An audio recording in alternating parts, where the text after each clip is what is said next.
Everyone, let's get ready to call this meeting to order. And we'll start with our roll call, please. James Holly. Ben Meeks. Present. Alan Casper. Present. Ward Rowland. Present. Tim Cassell. Present. Brian Shields. Coleman Mayhew. Present. Kermit King. Present. Steve Stallings. Absent. John Brown. Present. Bert Sellers. Present. All right, thank you. So we're going to move down to moment of silence, please.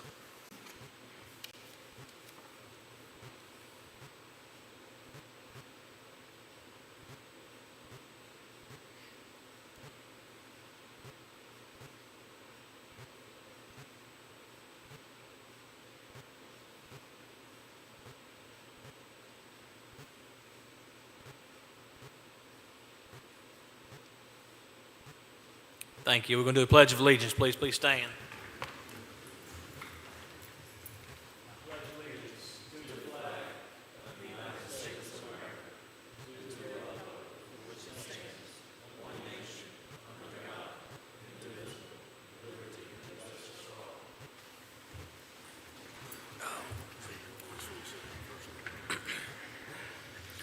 All right, thank y'all.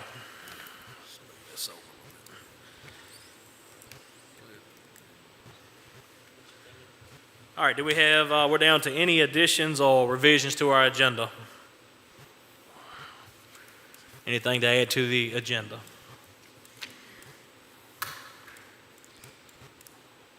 I'd like to add a discussion on hospital wait times and diversion. So that would be under, yes sir, be 13 new business, item F.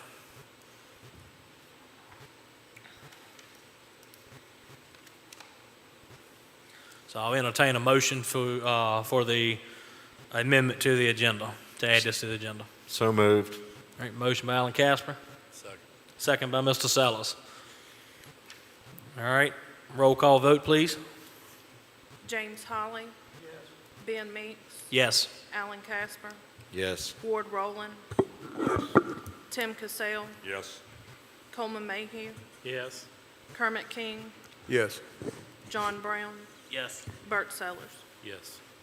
Thank you, gentlemen.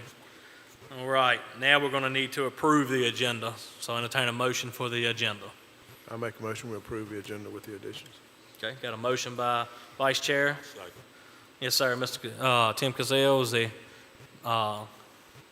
second. Any discussion on the motion? If not, roll call vote. James Holly. Yes. Ben Meeks. Yes. Alan Casper. Yes. Ward Rowland. Yes. Tim Cassell. Yes. Coleman Mayhew. Yes. Kermit King. Yes. John Brown. Yes. Bert Sellers. Yes. All right, thank you, gentlemen. We're going to move down to number 7, minutes approval. Take a few moments and review your minutes, please.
Chris, we under new business, item C from last month's minutes. They are listed correctly, but we have decided to go under, to continue with our OMD and pursue the license. That would be for Gretna Fire and Rescue, with the county's oversight, but to pursue the license ourselves. So do we just need to make a correction there in the minutes, or just put it in this month's minutes? At that time, we were going to go with that. Yes, sir. So we'll they are change it. correct, so Yeah. we'll just put it in this month. Yeah, Okay. Because that was up for discussion tonight. Okay, thank you. All right, any corrections or additions to the minutes, guys? If not, I'll entertain a motion to approve the minutes. So moved. All right, Chetty Brown. Second. Second by Mr. Casper. Any discussion? If not, roll call vote. James Holly. Ben Meeks. Yes. Alan Casper. Yes. Ward Rowland. Yes. Tim Cassell. Yes. Coleman Mayhew. Yes. Kermit King. Yes. John Brown. Yes. Bert Sellers. Yes. All right, thank you, guys. All right, we're down to presentations. Director Key. None at this time, sir. None at this time. Okay, thank you, sir. Hearing other citizens. Anybody signed up? No one on the list, sir. Okay, deal. Moving right along. Brings us down to number 10, Fire and Rescue Association reports. Chief Fowler. I'll yield the time till we get to those items. Okay, all right. Well, he's going to yield his time to new business. All right, county staff reports. Director Key. All right, first thing, on Wednesday, June 22nd, we had a representative from the VFIS Insurance was here to he conducted a risk control survey. We visited 5 of the stations, went from Gretna, went to Mount Herman, Riceville, Java, Roswell, and to Ringgold. He was very pleased with the conditions of the stations and everything, but he did submit back 4 suggestions for ways to improve and ways to reduce possible injuries and whatnot. So those are attached in the agenda. The 4 are smoke and heat alarms, detectors in stations, emergency exit lighting, hose securement on the apparatus, and the last one was above-ground fuel storage tank containment cells and collision protection. So we did have to send a reply back that we were looking into fixing them and making changes as needed. But this will be a every year occurrence where they come around and visit 5 stations and just make suggestions of ways to reduce the injury prevention and whatnot. So. Thank you, sir. And Chris, can you just verify with them, because I know some agencies may have this, when they say about the tanks for the fueling facilities at locations, if you have a double wall tank, you don't need a containment as well, if we could just verify that. You needed the collision protection. Quite a few of the places didn't have collision protection. Okay, And that's just, if anything runs up to it, it won't damage the tank. It'll hit the pillars before it'll hit those. thank you. Mr. Chairman, could I ask a question? Yes, sir. Mr. Chief Fowler. I think I'm far enough away Scott Hutchison can't hit me from here with whatever he throws. But I was going to ask, I was sitting and reading this and looking at the risk reductions. Would it be possible for us to be inspected, I don't care, once or twice a year, and get the inspection folks from the fire marshal's office to come and take a look, maybe make recommendations, rather than waiting for insurance inspection so we could stay on top of it? A good idea, Director Key. Yeah, I mean, we could add it in. We're going around and inspecting more and more businesses as we're growing, so we could add that to the list to come Well- around to inspect the fire Well, I station. mean, I figured they buy our stations on a regular basis, and it's not gonna hurt my feelings if he comes and tells me, hey, you need to do so-and-so. I mean, at the end of the day, we're trying to protect our people and the public. Yeah. I mean, it would just stand to reason. I don't see a problem with being able to do that, so. Okay. Do you need a motion from this body for that? That would probably help. Okay. I'm sorry? He asked about a motion, and I think that would help to, I mean, I'm fine with it. Okay. I don't think it's the fire chief that's gonna have an issue with coming Okay. in and making recommendations. I mean, it's just good business, it's good housekeeping. Okay. So is that your motion? I can't make a motion, can Oh, okay. I apologize. We want to entertain a motion on that? I'll make a motion that the fire marshals inspect the fire and rescue stations on a regular basis. I'll second that. All right, so motion by Mr. Kermit King, second by Mr. Mayhew, for inspections of the fire stations once or twice a year by our fire marshals. Any discussion on the motion? All right, roll call vote, please. James Holly. Ben Mix. Yes. Alan Casper. Yes. Ward Roland. Yes. Tim Cassell. Yes. Coleman Mayhew. Yes. Kermit King. Yes. John Brown. Yes. Bert Sellers. Yes. All right, thank you. Motion carried. All right. Director Key, any other unfinished? Yeah, ARPA funding, all the departments, everything that has been sent through has been approved, so all departments have been approved for all their ARPA funding. Just need to continuously, keep me updated, keep me going, keep the invoices coming in so we can get the money back out to you, so. Yeah. All that's been approved by the board, so it's just a matter of getting the projects done or getting them started and get the invoices turned in, so. Mutual aid agreements, we've made a little bit of headway with them in the past week. They were submitted to Halifax, Franklin, with nothing returned. The city of Danville has been completed. But in just the past few days, I've been in contact with Halifax and Franklin. There have been discussions. It's in their attorney's office. They haven't, nothing been sent back. Henry County and, Henry County I've been in discussion with. They have a fire, make sure I say this right, theirs is more lined up with the fire side, but I'm asking for fire and EMS coverage for mutual aid. He said that his attorney's got it. I submitted the paperwork again to him yesterday to try to, to get things going. Paperwork was submitted yesterday to Campbell County and to Bedford County. I talked to Chief Johnston, described everything that we was doing, trying to get accomplished. She said she had just been on the phone with Franklin County, so things are finally starting to move a little bit. I'm still working on Rockingham and Caswell. Hope to have them done within the next few days. Going across state lines is a little bit different. Solar farm training. We've already got one scheduled for Tuesday, August 2nd at the Brownsville Fire Station at 7 p.m. I'm also working with Climax Fire Department on doing a training with them, hopefully within the next couple weeks. I've been in contact with that project going on in their community, and they've agreed to come in and teach a training session on safety for that one. And last thing I've got is the deputy director spot has been open for applications. We're accepting them until the end of July. Okay. So we hope to have that spot filled here within the next month or so. Just go to the county website for that. Yes, sir. All right. Thank you, sir. All right. Just to touch up, guys, to remind you guys on the, and I'm sure Chairman Ingram's going to talk about this in his, when it comes to him, but the solar farms, and that was a discussion of last month. Training hadn't really been offered, so I'm glad we got that set up. And then, so what county, going back, because I know that was on last month's agenda, what counties have not responded to you at all on the mutual aid agreements?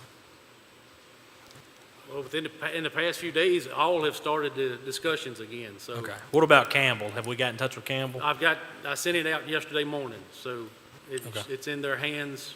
I hadn't made a phone call yet to follow back up with it to see, so.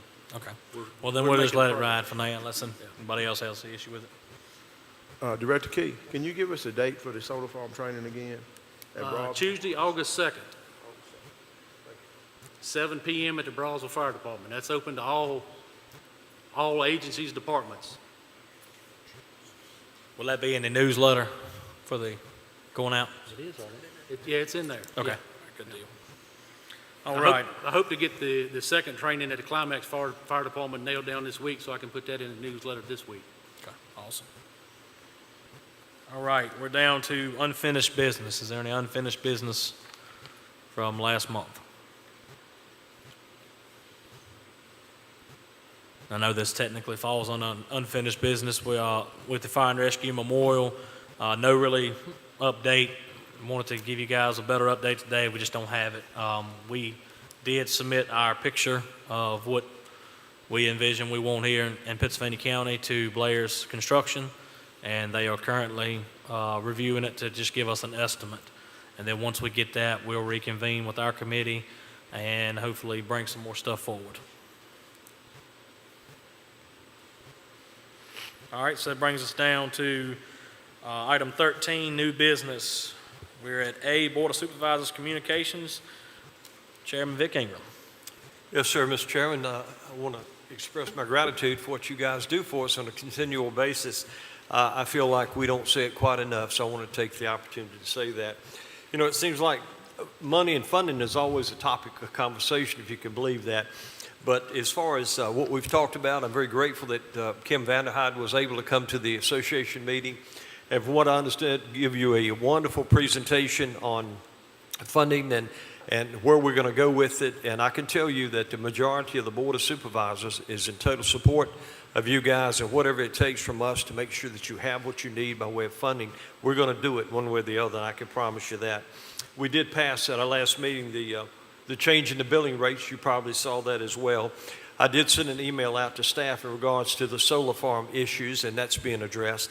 But also want to take the opportunity to let you guys know that we're going through a revamp of all of our county ordinances. And so if you know of anything that you feel like needs to be added, changed, amended, you'll have plenty of time to do that. So let us or somebody with our staff know. Apart from that, I think that's all of what I had. Thank you. Okay, thank you, sir. Thank you. Director Key, he made mention the EMS billing rates. Have we sent all those to the EMS agencies? Yes, sir. All right, guys, make sure you get those to your billing companies so you can update those rates. All right, we're down to item B, return to active volunteer policy. This is going to be an update from Chief Fowler.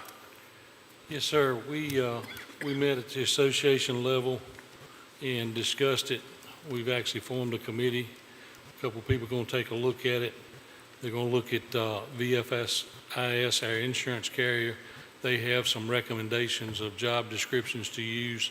They're going to compare those as well as some others and put together a idea and bring it back to the association, which in turn will come back to you all. Okay. Any questions or comments for Chief Fowler? Appreciate y'all putting together that committee to work on that. All right, down to item C, drug box regulations. Director Key. Yeah, we're in the finishing process of getting the paperwork finalized. We're going to go around and check with the stations to make sure they've got their drugs secured like they're supposed to be, and then we'll submit it. I know you said the Gretna was going to go out on their own, so I have to delete y'all out of the paperwork, no problem, but Sorry about that. that's all right, ain't no biggie. So, I mean, that's where we're at. We should finish the paperwork up. I was going to try to coordinate with you and try to get it all sent at the same time, so. Okay, that'd be great. We should have ours done Sunday. Okay. And I will say, guys, you know, I know that's been a big debate or topic lately, and this is going to get us in line to have all of our agencies in compliance. But I know everybody's worried about this drug box deal and what's going to happen. And I met with an OMD 2 days ago, and he told me that he had a physicians meeting with OMDs across the state, along with state regulators, about this subject. And they are aware of the challenges that with just making a switch like that. And he said that this is going to take a long time to happen, and they're not going to just turn the switch on us overnight, because he realizes how hard for anybody, paid or volunteer, but especially the volunteers, that it's going to be to keep up with all this stuff. So they're doing their research, and they're a lot smarter than I am. So, you know, I have faith that hopefully they're going to take care of us and not flip a switch overnight. All right, that brings us down to item D, National Registry testing. It's going to be Director Key again. Yeah, it was brought up the last board meeting to discuss where we stood on the National Registry testing. So we reached out to the state office EMS. Ms. Debbie Akers offered to come down tonight to answer any questions we may have.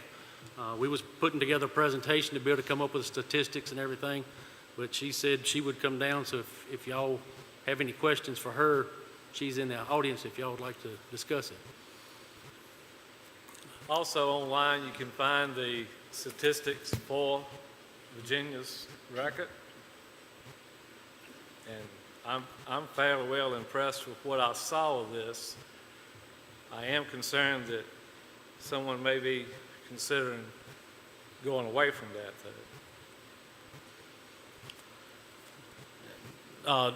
Chairman Vic Ingram, would you like to, I know y'all had a discussion in y'all's board meeting, and that's how we got it on our agenda. Would you like to just kind of discuss what y'all was talking about, what you was kind of looking for, what you want us to discuss, and maybe that'll prompt some questions from these guys? Yes, sir. My colleague, Mr. Bob Warren, put this on the agenda. We really didn't have a whole lot of time to even talk about it or look into the statistical side. So during our board meeting, we come to the agreement that we would wait and let staff get some data together so that we could have somewhat of a well-rounded, educated answer to that. But I can tell you, based on who I've talked to, and I've talked to several people since then, the majority of the folks I talked to are not in favor of going away from the National Registry. Now, I will surely work with anybody in this room to do what you guys think is best, but there's a lot of benefits to the National Registry. I've gotten a call from the state, and we have a representative here. I'd love to hear what she has to say, because there was some information given in regarding to funding and the county losing money, and I'm just not following that, to be honest with you.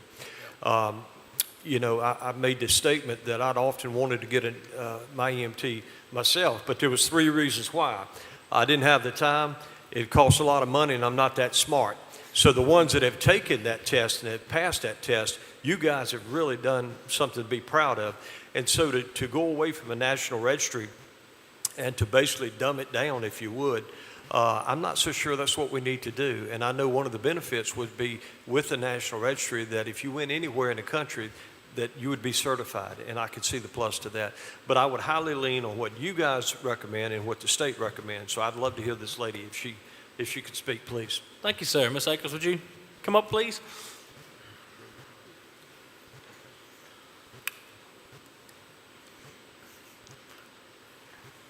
Thank you for being here tonight with us.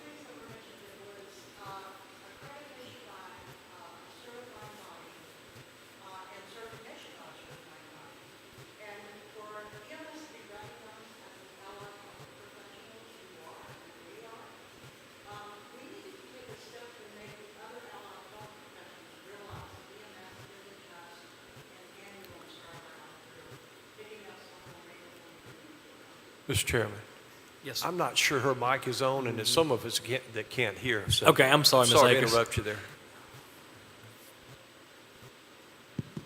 Let's give it a shot again. It's still hollow for people like me. I can't hear. Mr. Ingram, I think you're the first person that's ever told me they couldn't hear me. Sorry about that, Ms. Akers. No, that's I fine. was listening and wasn't even paying attention to.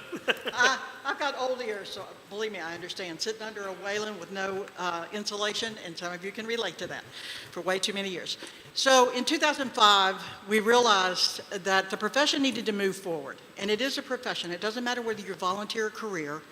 You are absolute professionals in the field performing a skill and a service that goes unrecognized often. So in 2005, we eliminated the levels of shock trauma and cardiac tech and put in enhanced and intermediate. The intermediate came about because of the changes the National Registry was making at that time. It aligned with our cardiac tech scope of practice, and the enhanced really was what they called the I-85, but more advanced in Virginia than the I-85 curriculum. A disservice was done to EMS in 1994 when the EMT basic curriculum was introduced.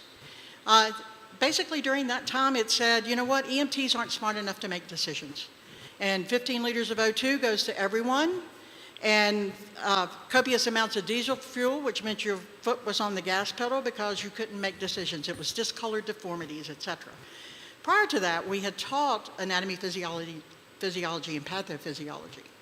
So in 2012, the changes came about again, and the EMS Agenda for the Future and the EMS Education Standards started looking at what are we really doing. It was at that point that Virginia and the Atlantic EMS Alliance states could no longer support writing an exam. There are 4 words that should go into your vocabulary: psychometrically sound, legally defensible.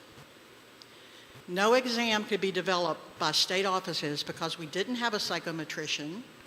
We didn't have the ability to rewrite the exam to the length it needed to be written.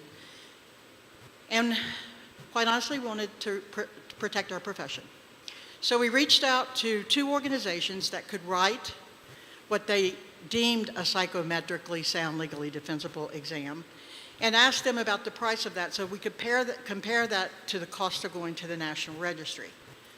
One of the organizations said, "You don't have enough business for us, we're not interested." The second one said, $500,000 to write a single exam, which meant we needed 5, and that was just to give us 1 exam, where you don't just get 1 exam. So we were looking at the cost of greater than $4.5 million to try to even write an exam. So National Registry made sense. What did Virginia do? In the budget bill of Virginia is the requirement that the Office of EMS pay first attempt at the cognitive exam at the EMR and EMT level. So we pay for the first attempt for every testing candidate to go take the cognitive, which is the written exam. What else have we done? We've eliminated psychomotor testing. We've moved it into the classroom, allowing our educators and their medical director to deem what's psychomotor competent. We eliminated that cost that was being incurred by the agencies. $3.2 million is set aside to award scholarships to students enrolling in classes. Obviously, the Department of Fiscal Management for the Commonwealth of Virginia said, we need to know that the money that we're handing out is being used appropriately and not handed to someone that can't succeed. So we adopted what's called the 16th percentile, and Mr. Mayhew, Commissioner Mayhew, I think that's what it says. Got to get my eyes adjusted. He has pulled up an important document. And so right now, currently, Virginia far exceeds National Registry on all pass rates and pass levels, and we have for years. We do publish that list so that if you're under what's called the 16th percentile, we're not going to fund that program because those educators are not showing that they can graduate students that are going to be successful on the exam. Our educators in the Commonwealth control who gets to that exam. If they never get there, those results don't come against them. It's the ones that they go take the exam. And so what was their motivation? Was it because the state paid that first attempt? Or do they really want to be an EMS provider? The biggest thing that we're facing as a Commonwealth is the attrition rate from classes. It's not the graduation rate, it's not the pass rate, and it's certainly not the affiliation rate. It's the people that are enrolling in a class and going, you know what, I don't care. Getting to the end of a class when the educators have worked so diligently and they just go, I'm not going to go take the test, I never wanted it anyway. So a lot of effort's being put forth by educators that isn't necessarily displayed. I did run the 16th percentile again. We run it in January and July. I just ran it today. Your educators here in Pennsylvania County are doing an outstanding job. You have 17 education coordinators living in Pennsylvania County. You have 3 that are actively teaching programs.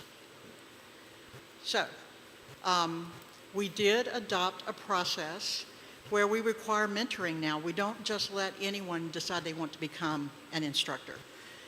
We put them with a seasoned educator that's above the 16th percentile, so we know they're successful, and they're mentored to teach them not only how to deliver content, but all the administrative aspects of doing so also. For us to go away from the National Registry would set Virginia back 25, 30 years. First of all, what's written into the Code of Virginia, you'd have to get the Code of Virginia changed. Secondly, it is in the budget bill, so you'd have to get the budget bill changed. And thirdly, our EMS regulations would have to go through executive changes by the governor's office, and that's not a quick process. The National Registry exam is not the problem.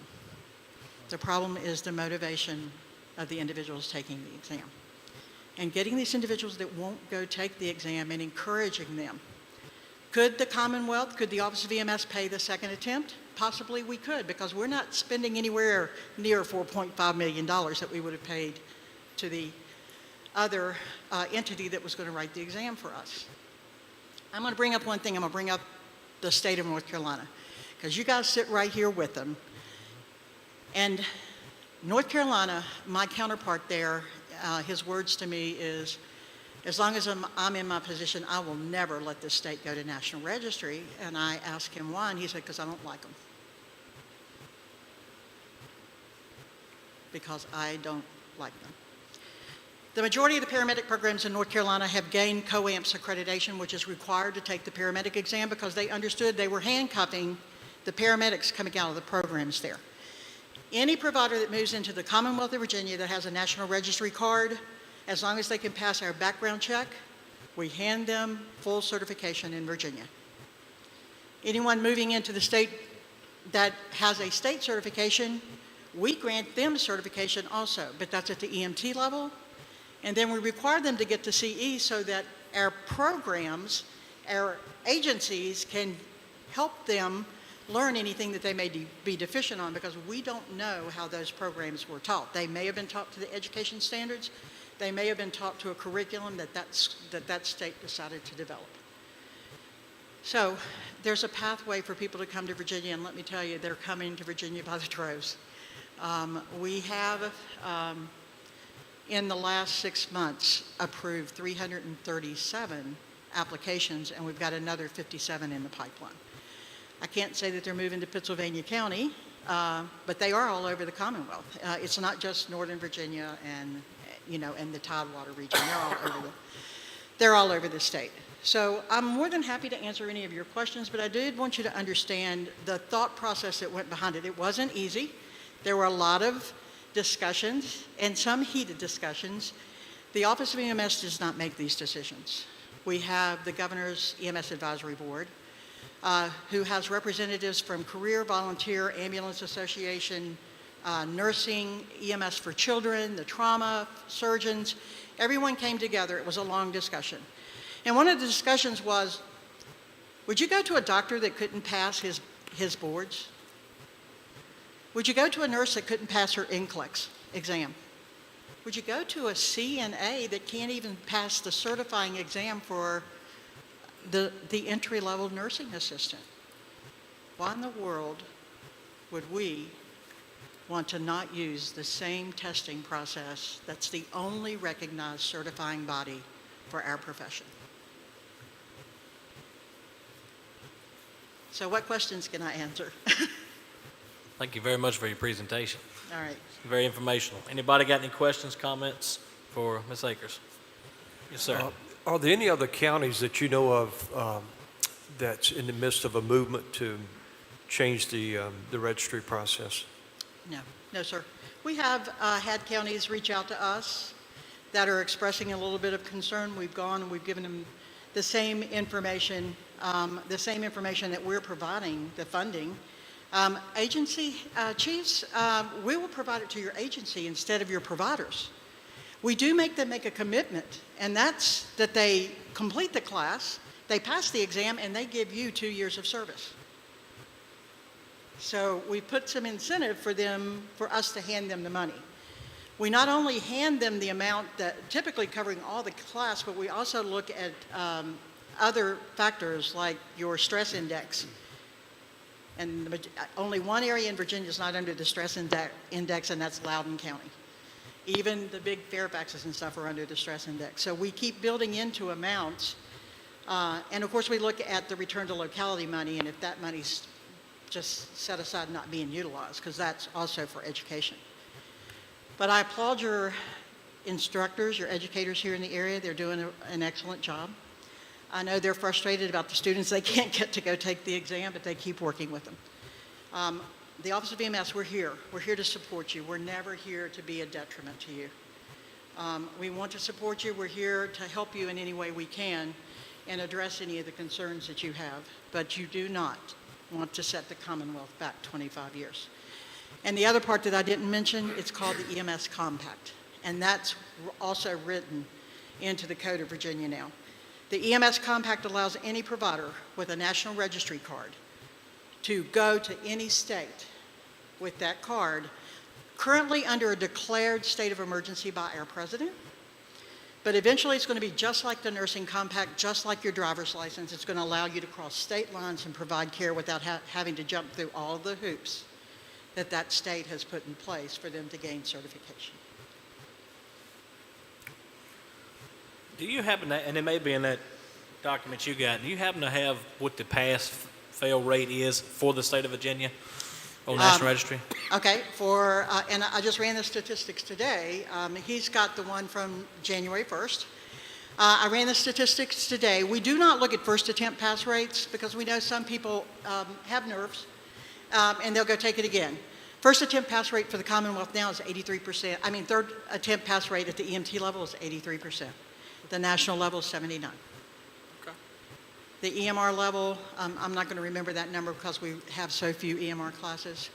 Advanced EMT, National Registry 74, Virginia is 90. And, you know, if that's a level of care that would benefit this area, since 92% of your calls could be handled by an advanced EMT, let us work with you to get you an accredited AEMT program running in the county. That would make a world of difference for you guys also. And at the paramedic level, we're at 92%. Thank Okay. you, man. Yes, sir. I agree absolutely with everything you've said, that while we do need EMTs, we should not sacrifice quality to get quantity. One thing I have seen is that whether career or volunteer, we do experience shortages of advanced life support personnel. I know we have lost a lot of advanced life support personnel because of the lack of availability of some sort of intermediate to medic bridge class. The availability of that has been very difficult to find. There is an intermediate to bridge class. It's been difficult in this area of the state to find. Yeah, there's so what is called advanced placement into a paramedic program. Central Virginia Community College would probably be Patrick and Henry Community College in Martinsville. They can take anyone that has an intermediate certification and give them advanced standing into that paramedic program, so they have minimal amount of hours that they have to spend in the classroom, and then skills that they already obtain and possess, they can give them credit for those, and then they really just finish that last component of a paramedic curriculum. Okay. So it does exist. Unfortunately, some of this information never disseminates down. Exactly. But please think about embracing that advanced EMT. Save your intermediates and paramedics where you need them, and think about embracing the advanced EMT level, because again, 92.7% of all calls responded to could be handled at the advanced EMT level. Because, and guys, those of you that are EMTs, there's nothing basic about you. The level of care of an emergency medical technician is profound, and it's going to continue to grow. Yeah. And our medical directors realize that, so always look at the scope of practice. It's updated every 3 months, believe me, because the medical directors, you want to have a fun time, come sit in Richmond and listen to 15 medical directors trying to reach a decision. Any other comments from Ms. Akers? I've got several. I was just waiting my turn, but I appreciate your presentation. I think I said that, and I've never even seen you look down at your paper, so all that was good. I think the issue that we have and I'm not going to say this county, in the state, but obviously in this county, you said we had 17 educators, but we only have 3 active. So I think this body, along with the board and the director, we've got to find a way to incentivize and get our educators here in our county to be able to provide these classes. I will say I'm in the process right now of getting my EC, my education coordinator. I'm over halfway through my hours, and I'm getting all my steps to be a educator, and I have been under one of the educators that's active in this county. Just finished an EMT class. They're currently in the testing phase. Last year it was between 50 and a 60% pass rate in our class. But I will say this, you say 50, well, that don't sound good, it's only half. But those half of students that passed, I know I would trust them working on me or any of my family members, because I know because of the National Registry testing and the curriculum we gave them, they were prepared. And I think we would, even to entertain trying to go back away from National Registry, we would just be dumbing down our providers, for lack of better words. And I see the concerns. Mr. Warren, in that board meeting I watched, he had some great concerns. It's hard on rural Virginia, it is, because we don't have the people moving in, and we don't have the population to do it. And I think Commissioner Casper is exactly right. Some of the stuff doesn't get passed down, so we just don't know about it. I think there's also a lack of how many advanced classes have been taught at a rescue squad in this county in the last 5 years. I bet you can't count them on one hand, or 10 years. Advanced classes is Yes, zero because it requires accreditation. Yes, ma'am. But- And so we need to do, as a county, we have Danville Community College over here. We do an excellent job with DCC partnering with, I'll just use the machinery program, because that's what I done when I went to school there. I went in, I done my 2 years at DCC, at the Votech Center while in high school, and I got me all these hours that went towards my degree when I went into into Danville Community College. We need to be looking at ways we can partner with the community college, and also the Votech Center. Is the EMT program still in the Votech Center? Yes, sir. Director Key. What is the what is the numbers? Do we have any idea on the numbers of students that's taken that? When we visited this past year, it wasn't that many in the class. I don't know the exact number, because we had 3 different classes of different groups of people with us. So I don't know how many was actually in the EMT program. Yeah, so I think that's another, it's a lot that goes into this conversation. I knew it was going to, but I think that's where we need to start, is getting into high schools, and that's going to take, because you don't have but so many staff members, that's going to take staff and the volunteer leaderships to get in and COVID, we know COVID hit, and that kind of stopped a lot of that stuff, but we need to get back in the high schools and educate people on these programs, and that you can get this training in the school and then come out and jump right into a rewarding career. I did appreciate the comments you made. They are very much underappreciated at times, and I think that's an issue as well, but that's just kind of the nature of the beast, when you get into that public safety field. But, we need to start educating there. And again, I don't know what the answer is, and I'm willing to listen to ideas, but, how can we get our coordinators in this county right here, 17 and only 3 active? Yeah, and let me just modify that. You do have a 4th one active, and he's the one that's teaching your high school program. Okay, thank you. Okay. Yes, ma'am. Is that Mr. Reynolds? Mr. Jeff Reynolds? Mr. Reynolds. Yeah, he's teaching that program. And I work with Mr. Reynolds all the time, and he's very active about getting those students through to where they need to be. We don't know what the motivation is of high school programs. Often they're put there as a dumping ground, Yeah. which is a new challenge for our educators. But Mr. Reynolds is very good about if they're not prepared for the EMT level, he announces an EMR level so that he can bring them out at least with some ability to gain a certification in the Commonwealth. And if they get that blood, then they're going to want to continue. COVID certainly impacted everything, trying to get these students into the classroom environments, trying to get them onto ambulances, definitely impacted a year. So we were concerned that maybe our pass rates would be down. We're proud of what's going on in the Commonwealth, because it's clear we're far exceeding other states. Yeah, and I'm very appreciative that when she said that they took away the hands-on skills, that incorporated that into the class. I think that makes a better EMT, and it makes it easier on the students, because they're not so stressed about that, at the end doing that hands-on test. It's still testing throughout the class, but it's incorporated into their curriculum, and then your OMD signs off on it before it goes to you guys. And so I think that was a step in the right direction, and I think COVID probably brought that on. Was that the? Oh, it definitely, Yeah, it definitely COVID. did, Chairman Because Meeks. you couldn't have consolidated testing sites. It definitely did. I could explain a lot more about the registry exam, but what I want you to understand is there is no passing score. It's a computer adaptive exam. The candidates taking that exam are getting anywhere from 10 to 15 pilot questions. That's how it becomes psychometrically sound and legally defensible, that enough individuals have taken that test so that they know that's a solid, valid question. They can pass in as few as 21 questions. Okay?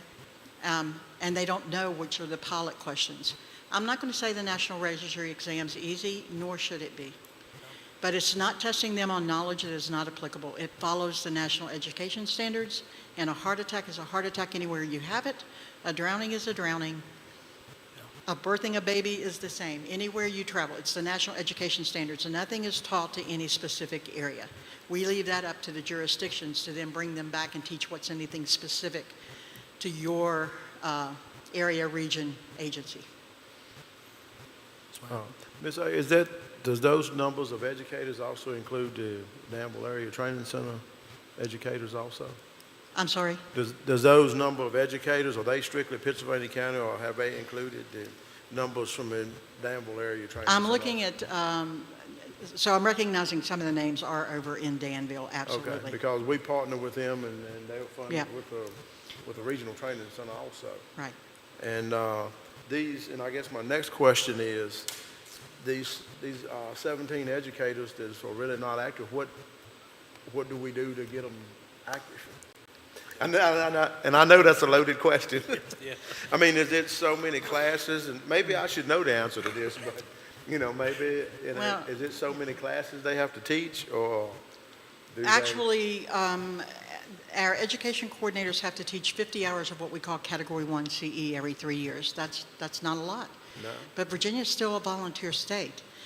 And as we know, EMS doesn't pay the money that we need to see paid. We're still volunteers. I started volunteering in 1975 in Christiansburg, Virginia, and I'm proud to be a volunteer this day, okay? I'm just too old to get on that truck anymore. Yeah, so we only require 50 hours of them because we know they have additional requirements of life, family, children, jobs, So that's all we require of them. Some of them get it. We're not sure what the motivation is for them to get it. Some want to just teach the continuing education classes. The thing you need to realize also is we've removed any hours requirement. We have no hours requirement for any level of education. If your instructor tells me she can teach an EMT class in 20 hours, we allow them to teach it in 20 hours. We've also gone to the hybrid environment where they can let them do the didactic learning outside of the classroom so that they can gear it to their time and the only time that they really have to be with the educators to teach them the skills. So as far as the Office of EMS is concerned, we've done everything we can to make it easier on a system that is stressed. The biggest thing we're losing right now is the number we're losing to the mental health world. And we had one of our educators yesterday decide to take her own life because she just couldn't handle it anymore. So God bless you guys for what you've done for the last 2.5 years. It has not been easy. Your job is difficult. We understand that. But every one of us at the Office of EMS came from the volunteer community. Yeah, to echo that, it's, like I said, I've been working on getting my education coordinator, and I can see that the young lady that I'm under getting my hours, the time and effort, and she sits and, really stresses and weighs on her about these students passing. And sometimes you do get a student that's just really good and they do great in class and they just bum the test. But then you have the ones that come along and they don't care, basically, just don't do enough to get by. And I will say that, you will not pass the National Registry if you just do enough to get by. It is a tough test, but it should be a tough test. But if you study the book and have the coordinators, like you said, with the ones we have, you can pass that test. They may take a couple tries, that's okay. That's why they have the tries built in there. And what I would tell you, Chairman Meeks, is sometimes it's okay to look at a student and say, not yet. Yeah, Not yet. Not forever, but not yet. yeah. So, And Director Key, correct me if I'm wrong, so if an agency pays for a student to cover the course fee, They don't get a scholarship or anything. They cover the course fee. And then they pass. The county reimburses. Yes, sir. Pennsylvania County reimburses that agency for that student's class. Is that correct? Yes, sir. I That's think what I it's up to $900, I think is what's covered.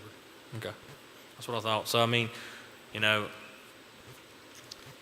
I don't know what the answers are, guys. You know, I mean, like I said, But just remember, the scholarship is available, and we will pay it to the agency, but we do have expectations out of those students, because we think they need to give back to you because you've given to them.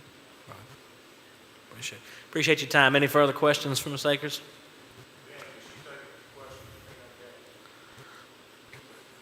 Yeah, go ahead, Chief Neal. I'll allow it.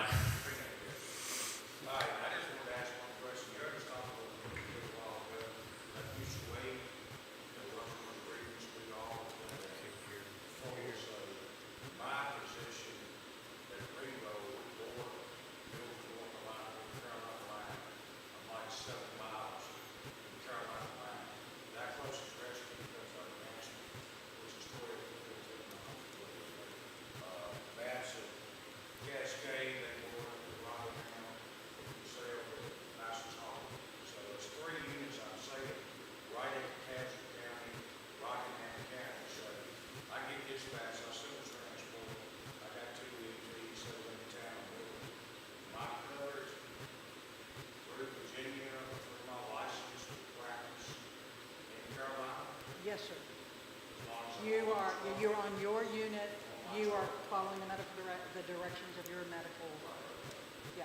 I know the national register of property state, some of the old guys, like got it in 91, I just got the county up on the so I'm saying my truck will go to Milton, or they can go to Rockland, be covered under ag insurance. As long as you've got that mutual aid agreement in place. Okay? All right. Thank you, Ms. Akers. Thank you, so Chief much. Neal. If no one doesn't want to talk to me anymore, I have to be in King George County tomorrow morning at 7 o'clock. Yeah, no. But Thank if you you for need coming. me, you've got my information. Please reach out. And God Yes. bless all of you. Yes, ma'am. Thank you.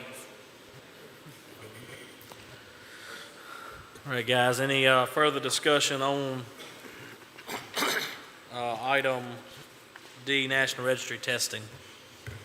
I have one or two items. And Yes, sir. just to let you know, I have a high school education and I passed the National Register the first time.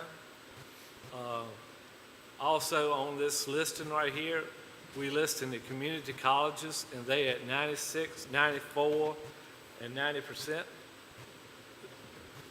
On here, I mean, we have got the system to actually educate and pass these registry exams.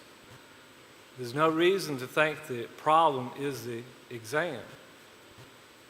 Now, I've been in plenty of classes, and I can understand why some people might not pass that exam. Because they sit back there now on cell phones, step outside to smoke a cigarette while this lecture's going on, and those are the things that are disheartening to those instructors. That is the reason why you have a low number on your pass rate.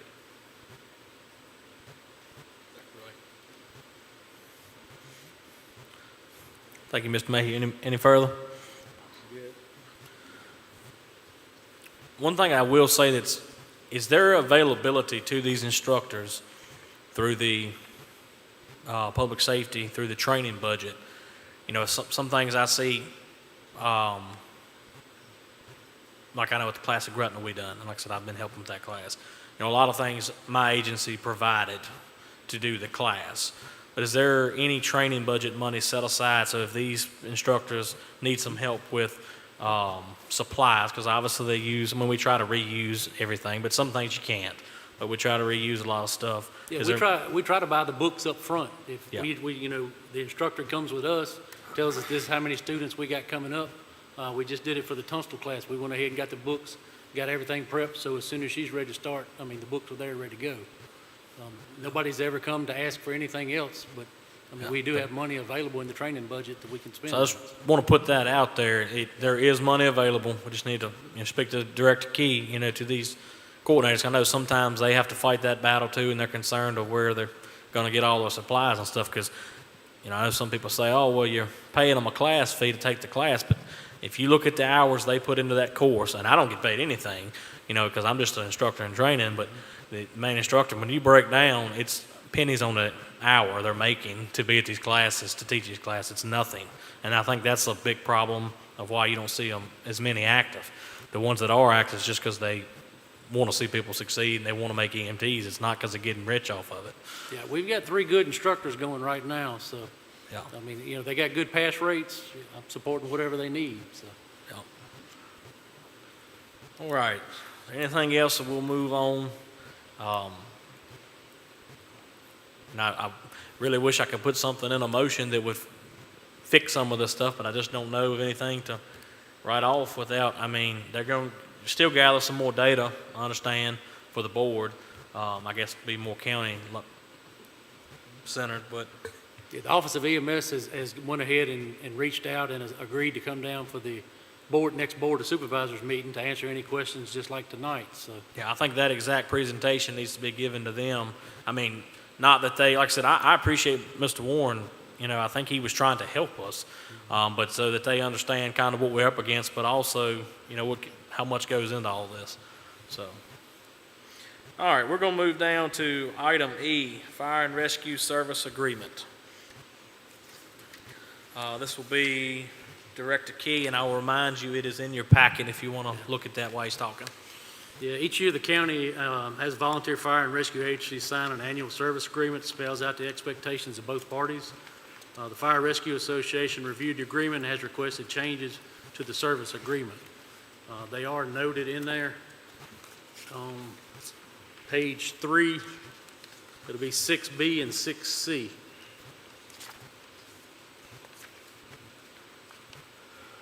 And also 7. So on page 3B, where it's striking the appropriate apparatus, can I ask why would that be appropriate? You mean, why would it be appropriate to remove it or to Yeah, keep to it? remove it. This was the association, what they decided on. Chief Fowler, would you like to address? We've got agencies that are responding, and if they don't have but one person to respond, their next ambulance could be Medic 3 from Mount Hermon going to Cascade. If they've got one EMT, somebody can go and start CPR. We need to make sure they're getting credit for that call versus not giving them credit and they staying at home and nobody being there to start on.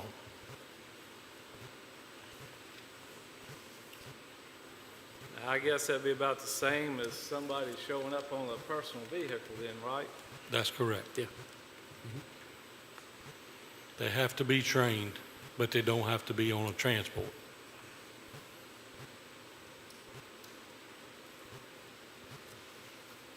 And also the next change, just so you guys see it, I'll just read it, would be item C. To date, in the current fiscal year for dispatch calls, the volunteer agency must respond, and they want to strike out with the appropriate ambulance or fire truck depending on the type of call, and just leave the sentence. So let me read it again, actually. I'm sorry.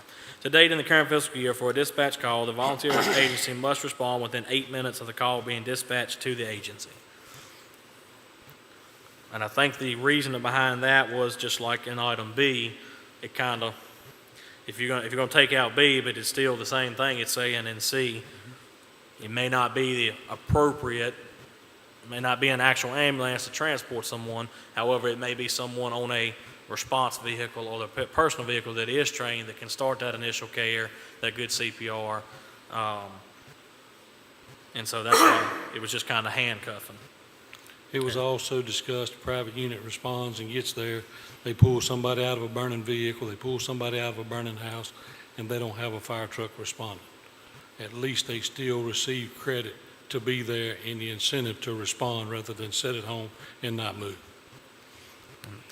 That actually happened in Gretna 3 years ago, if you remember. We had a provider going home from a shift. She was off duty, and she seen a glow. She didn't know what it was, stopped, and it was a car up in the woods that had hit a tree. It was on fire. She went over, no fire training at all, reached in the car. This woman was probably 4'5", 4'6", real small frame lady grabbed a big guy and pulled him out of the car, out of the window. The door was caved in, and he would have burned up in that vehicle if she hadn't have been there to pull him out. When So- you look at the stats with some of the agencies, I'll use mine for instance, we respond in 1,700 calls a year. You miss a call, it don't hurt your percentages enough to really affect receiving your funding.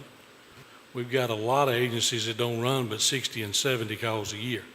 They don't have to miss many, they lose 15% of their funding. But they're still putting people out there and they're still responding to calls and they're still helping load patients that are 300-400 pounds. If we go to this, it's a good chance they're not going to respond.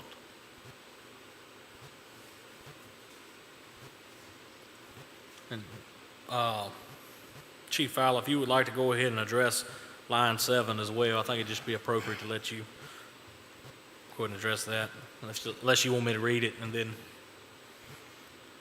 You can read it if you All want. right, I'll read it, and then if there's any questions, Chief Fowler. So, item 7 says the county shall reimburse EMS transport agencies. Currently says $15. They're striking that and adding a proposed $25 per call responded to on a quarterly basis. So, Chief Fowler, if you And wanna- Mr. Chairman, and I might have to get Mr. Ingram to echo this, but it's my understanding that's the intent.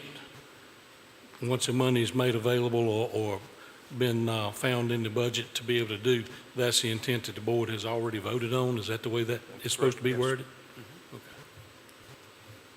And I think the reason that change also is important is because it currently says 15.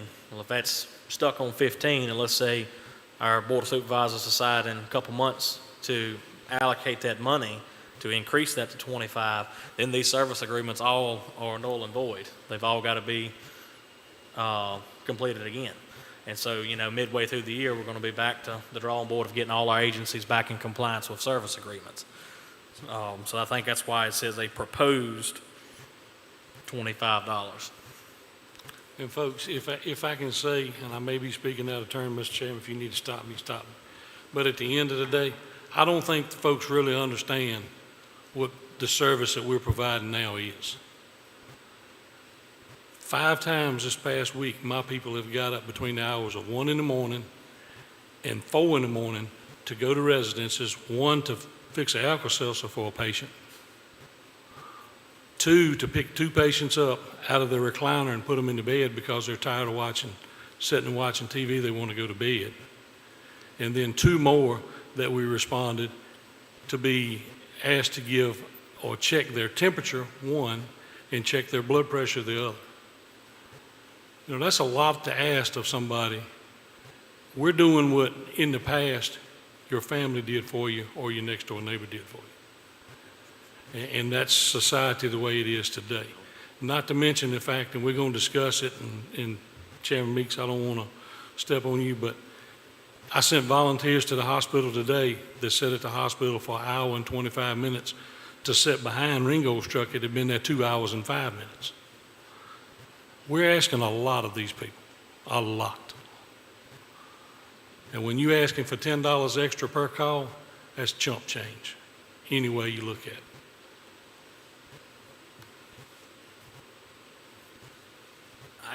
To add to that, and again, I want to stay on topic, but I think I asked Director Key to pull a fuel report for me, and you correct me if I'm wrong, was it 17 or 18? I think it was 18. I think it was 18, 18 agencies out of 23. 23 went over on their fuel, and most of them significantly this past year. Means they went over on the allotted money that was given to them by the county to cover their fuel cost.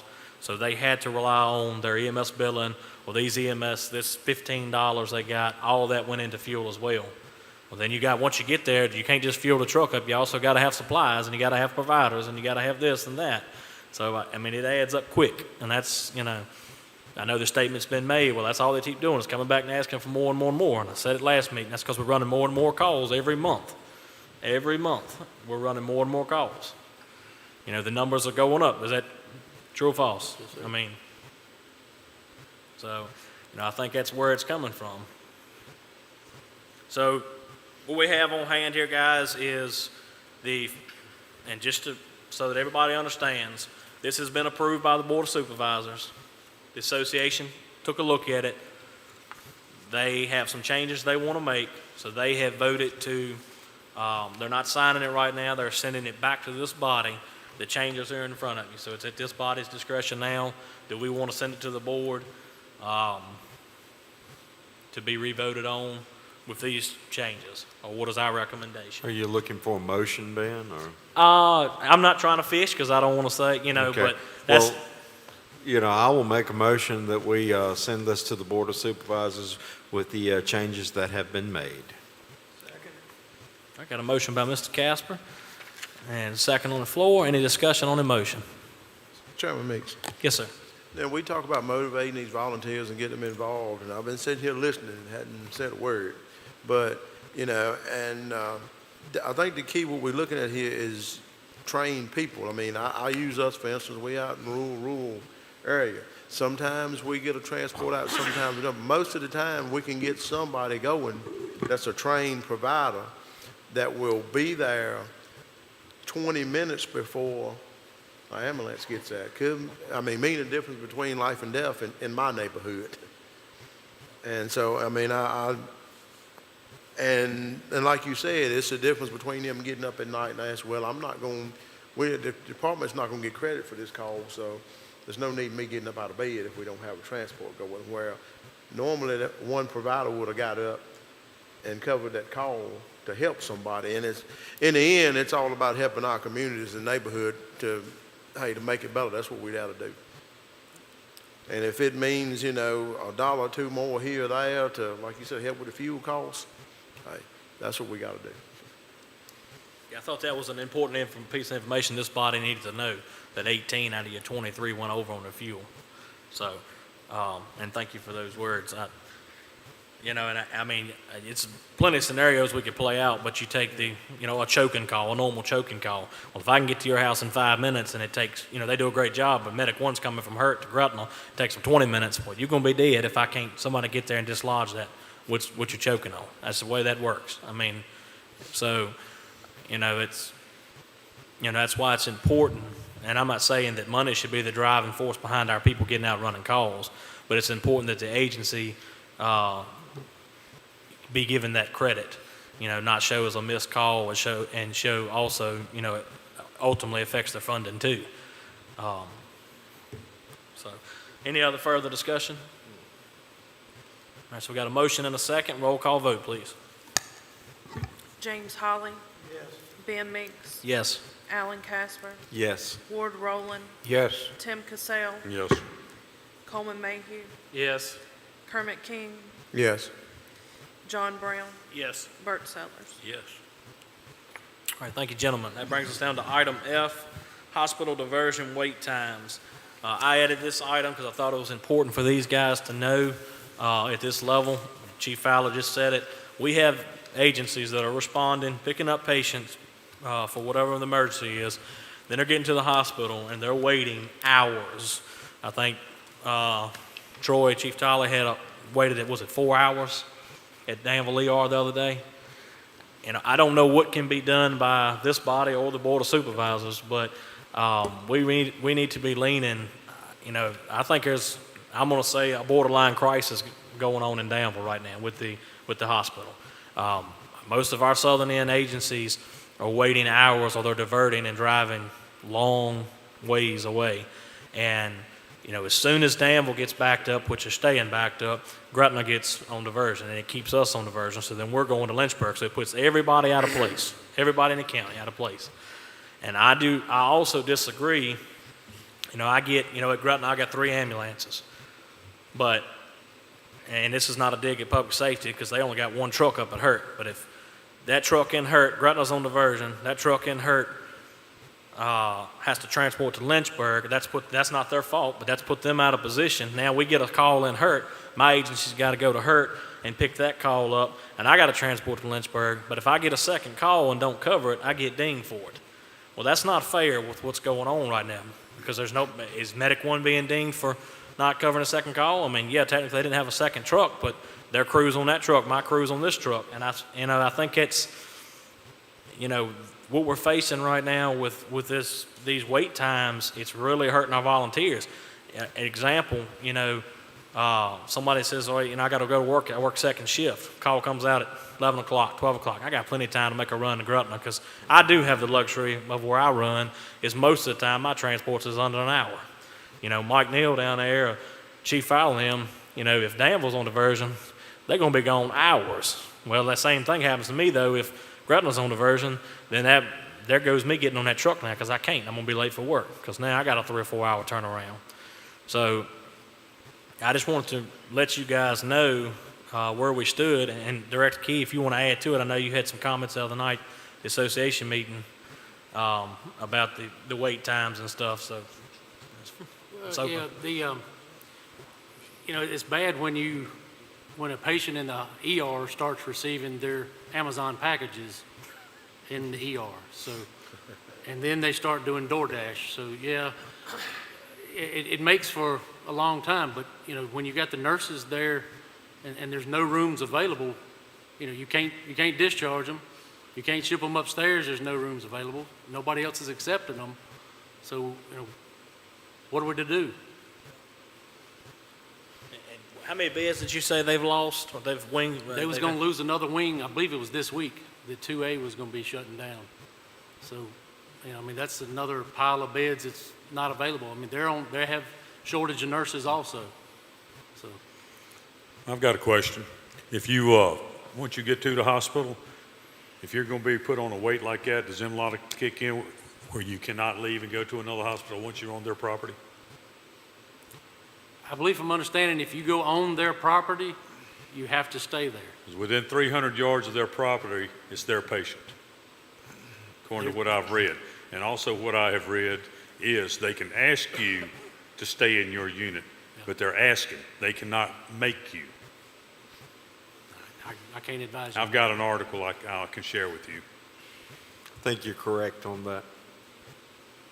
Chairman Ingram, Go on, Chairman Ingram, didn't we send this to the board, in the last commission? I think so. About You're talking about diversion? Diversion Yeah. and what, I guess we talked about diversion. It was so regular and prominent, which it still is, and now you've added wait times to the diversion. So did the board ever, I know they were working on it, but did they ever come up with any solutions or? I don't recall, to be honest with you. But I was thinking about this, I thought about it a lot, to be blunt about it. The whole process is very sad, needless to say. And I would be more so in favor of our board communicating with the CEOs of the hospital to encourage them to do something about it rather quickly than entertain messing with the national registry test. You know what I'm saying? It seems like our priorities are somewhat out of alignment, but if that's something that you guys would like for us to do, I will surely put that on the agenda for our next meeting. Yeah, it's kind of, we'd appreciate it, but it kind of defeats the purpose. These guys get out and get the call, run, and get them to the hospital, and then they die in their trucks and in the parking lot. Yeah, I don't recall any time we were asked as a board to communicate with the hospital about this problem. I think it was done in October, and What now? I think it was done in October, and Mr. Smitherman was asked to research it and bring back a report to the board. I don't have a clue about that. Yeah, it come up in a commission meeting, Okay. like you said, the last quarter before everything was.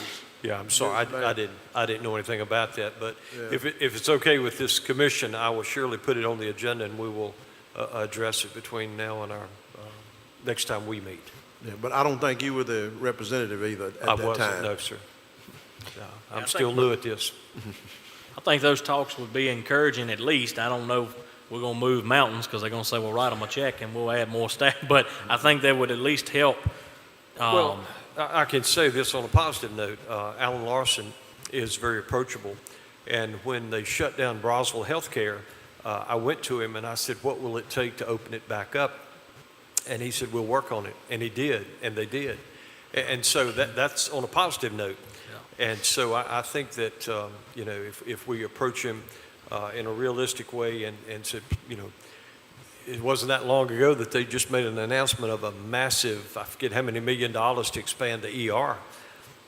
Right now, we just want what you have to be open and accessible to our citizens. So we'll take a look at that.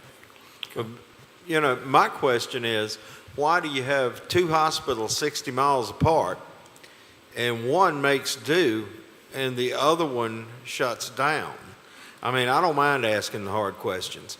So, I mean, like when I go north, I get there and they may be slammed, but they make do. We're not sitting there for hours waiting. And I know also in the past when other healthcare systems have attempted to establish things that might help the situation on the southern end, there has been political opposition to it, you know, and by, I don't know, maybe some past board members, maybe some that are still currently there, but there has been opposition to other healthcare companies, agencies, foundations, whatever, reaching into the Danville market. Obviously, something needs to be done. Yeah. That's why I said I wanted to be careful with the word crisis, but that's about where you're at. I mean, you know, you made a good point. You save their life and get them to the ER alive, and then you can't get in the ER for 3 hours. I mean, you know, and I don't blame the nurses and doctors. I mean, they're doing what they can with what they have. I mean, obviously it's not their fault, but, you know, and I would say, yes, COVID I know has been tough, but I mean, Lynchburg, Roanoke, Charlottesville, all them, I mean, it's tight, but they're maintaining, you know, so I would think we do need a motion to ask our board of supervisors and their legal team to speak to the CEOs, especially at Danville. Could I ask, are we keeping a record of how many diversions we're having or how much wait time? So when Mr. Ingram goes and talks to Mr. Larson, that he has figures right here to say that your agency, Alan, your agency and Ringo, they said we waited 4 hours, 3 hours, 2 hours, and right here it is in black and white documented. Are we documenting that, or are we just going up there with hearsay? So I don't We want to need to answer. document it if we're not, I guess is where I'm going with that. It would be on the CAD report, but now that'd be, We can get that out of CAD. We can get the diversions as far as when they were sent in and when they were cleared. But as far as an agency itself sitting there, I don't think we would have, That would the help information. Vic a little bit when he went to talk to Mr. Larson, if he had some records out of, to back up what he was telling them. It wouldn't just be hearsay and the commission is upset. You know, here's the facts. I don't know how much work it would be from Mr. Fowler, Ronnie Fowler, but Mr. Sellers has got a good point if we have that information. I know on the CAD sheet, it usually says at emergency room, at hospital, whatever, because you have to mark out at the hospital. And then when you mark clear, well, that time in between there is how long was at the hospital. So if they could, I mean, that should be able to tell the tail of the tape right there. If they're marked out at the hospital, you know, at 12 o'clock, and they're not clear till 1700, you know, there's an issue there. So whatever, you know, I'm just using an example, but And I'm assuming those diversions probably are one reason that our fuel costs are up at all of the agencies.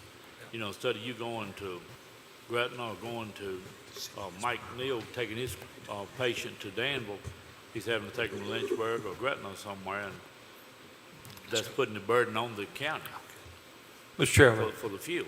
Yes, sir. A good suggestion was brought up, and I'd like for Mr. Mundy's input on this. It would be nice if we got with our colleagues in the city council and board of supervisors collectively as two governing bodies to approach this and very nicely ask for it to be corrected. I think it's a wonderful idea because it's not just an issue for Pennsylvania County trucks. I mean, Yeah, they have a because- life-saving crew and anybody else, they're dealing with the same problems we are. I've got 5 nurses in my family. 2 of them, well, one of them still works at the ER, and she gets work quite a bit. So, Yeah. you know, it's not just, it's everybody dealing with emergency services. But Yeah. Mr. Mundy, you have any thoughts on that, or is that good? Thumbs up. All right, so we'll entertain a motion for, to ask our board to, and their legal team to, I don't want to handcuff the motion, we're just going to say investigate this and make those talks happen. Yeah, So, yeah, we can do that without a motion, yeah. okay, you don't need a motion? Okay. Not as far as I'm concerned. Okay. We're going to do it. Director Key, do you want a motion on that? You think, If you're good with that, I was going to say, I think the conversation can be had, but if we needed to do a formal resolution, that would be the next step. But, you know, what I'm saying is that the CEO is very approachable, and I think it would speak volumes if the city and the county work together to say, listen, you know, we're hurting collectively, please help us. yes, sir. All right. Any other further comments on that matter? All right, thank y'all. All right, so we're going down to other matters from commission members. So we'll go over here, start with Chief Fowler. I don't have anything else, thank you. Yes, sir, thank you. Sir. Yes, sir. Yes, sir. Mr. Rowland. You have anything? Nothing? Okay. Tim. Mine, just on that MLOTA thing and the diversion at the hospital. They went off diversion this morning at 7-something. They just went back on diversion a few minutes ago. I just forwarded an article that I was talking about to Mr. Ingram. That way they can read over it too. If you're within 250 yards of the hospital's main building, it's their patient, according to federal law. And they can ask you to stay with your patient in the ambulance, but that's all they can do is ask you, and you can say no, according to federal law, according to this article. Sir. Chairman Vic Ingram. Yes, sir. You know, it's truly such a shame that we have to go through so much to help our fellow man. But I will echo again what I said at the start of this meeting in regard to the financing.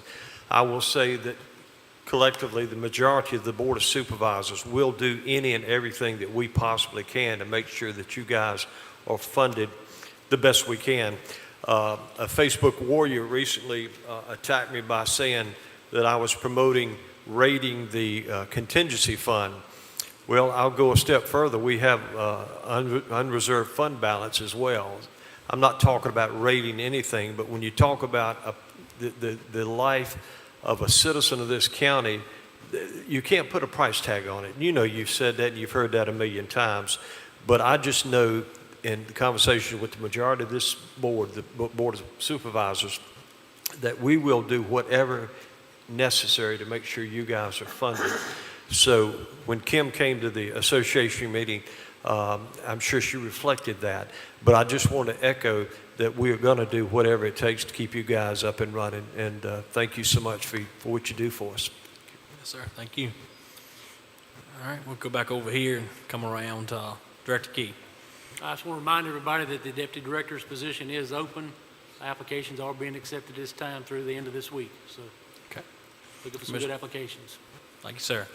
Mr. Brown. Nothing at this time. Okay. Mr. Casper. Just that I'd like everybody to remember our brother firefighter, Mr. Tommy Page, firefighter EMT with, it serves both with Gretna and Hurt.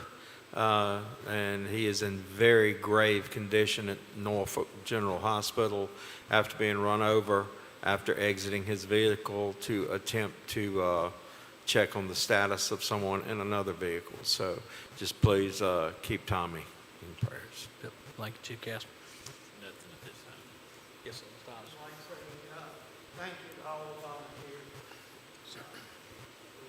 Chief, what I witnessed at the meeting last week, he goes through a whole lot, and he really did speak to me. The work that they put in for the citizens of the community. Thank you, sir. Mr. Coleman Mayhew, Commissioner Mayhew. just want to thank everybody for what you're doing. Yes, sir. Vice Chair. Like I said, thank you for all the volunteers, what they do. Also, like I said, our prayers go to Hurt and Gretna Fire Department for the young man that needs our prayers right now for Mr. Tommy Page. Yes, sir. Yeah, just to reiterate that, or echo that, and Thomas is 43 years old, and he's in a coma state. He's got bleeding on the brain. His wife's been texting me now, so if you see me checking my phone, I'm just trying to get an update on him. But he's in bad shape, and he does volunteer at Gretna and Hurt, as well as his wife. We're going to get together with Hurt Sunday, and we're going to try to put some sort of fundraiser just to help with some of their expenses and traveling, because he's at Norfolk, so, his family's traveling 5 hours, give or take, one way just to see him. And also, Jesse Yates, longtime fire and rescue member in this community. A lot of you know him. A lot of you may even been transported to the hospital by Jesse. Keep him in your prayers. He had a heart procedure done today, and he's having some difficulties with his blood pressure and all, but I believe he is stable. But keep both those guys in your prayers if you can. I just want to add, I appreciate the work that our volunteers do, our staff does, like the Board of Supervisors. I know they go through a lot with this. And thank you for the chiefs and the audience tonight coming out. I said it last meeting, I'll say it again. I'm going to try to say it every meeting. You need to be at the association meetings. You need to be at the commission meetings. You need to be at the Board of Supervisors meetings. That's your opportunity to voice your opinion, and that's all we can do. So appreciate everybody coming out, and I entertain a motion to adjourn. I apologize.